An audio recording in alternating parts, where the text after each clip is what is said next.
Hello, Steve White, Trickway89 for Steve Arts 89. Well, the first 5 episodes of Star Trek Discovery Season 5 seem to have been accessed by people. I think samplers, or whatever they're called, were sent out to various people so they could do reviews and that. But other people who, I don't know if they would have been sent them officially by Paramount, like Robert Meyer Burnett, have gotten hold of them. And they were talking about this and talking about basically the season as a whole, but really just talking about the first 5 episodes and basically establishing what we already thought is that it's basically just a non-Star Trek generic action adventure series, because it's like a whole new series, like every season of the show is. Basically knocking off Indiana Jones and Guardians of the Galaxy, basically. Chasing a MacGuffin through space, and Michael Burnham is now Space Indiana Jones. So that was the basic criticism. But one of the interesting things was they said there was a link to Star Trek, and there was like one of the original shows, and there was talk of a couple of elements. One was a 800-year-old Romulan vessel, and the other one was just a reference to being based on or linked to one of the races from the Next Generation. So I was trying to work out what it was, and one of the things I first thought of was the chase, because it's such a defining episode of Star Trek Next Generation where it establishes that our universe didn't really have humanoid species. One humanoid species went out to explore, found nothing, and then decided to seed the universe with their DNA on different planets.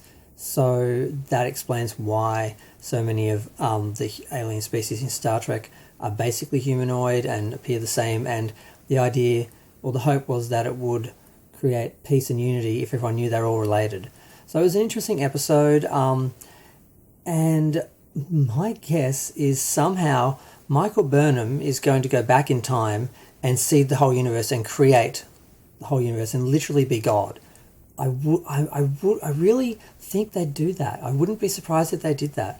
But I'm not quite sure what the value is of this MacGuffin, if it's something to do with establishing the universe. Well, the universe is well and truly established, and I'm not quite sure, unless there's some time travel element in it, because we do see travel between dimensions or universes where we see what appears to be some mirror universe scenes in the trailer. But I don't know, I just sort of want to talk about that for a minute, because it was annoying, because I didn't know what the episode was, because no one would say it.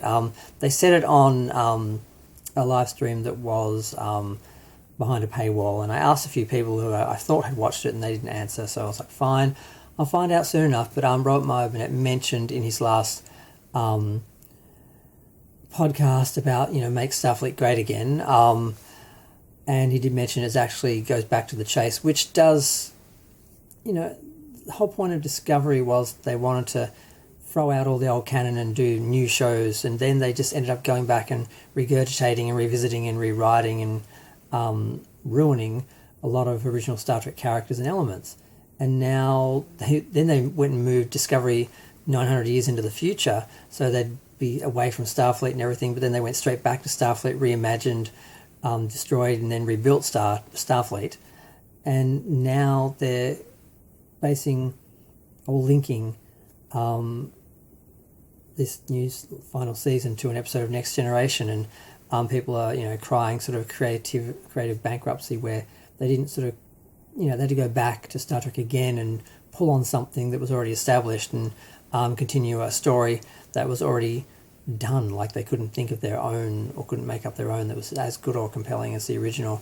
But how they're going to connect this, like I said, I don't understand, unless, like I said, they go back in time and they're the ones that actually somehow seed the universe or convince these aliens to do this or something. I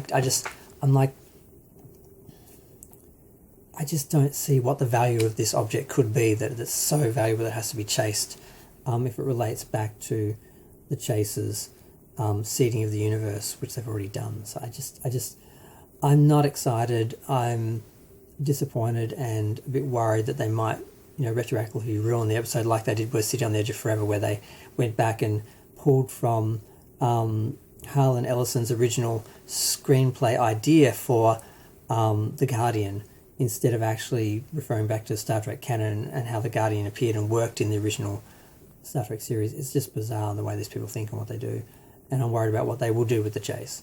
But at least there's only one more season, one more episode of Star Trek they can ruin, and then they are gone. And thank God and good riddance. I'm going to go. Feel free to share, like, comment, subscribe. Let me know what you think. Bye.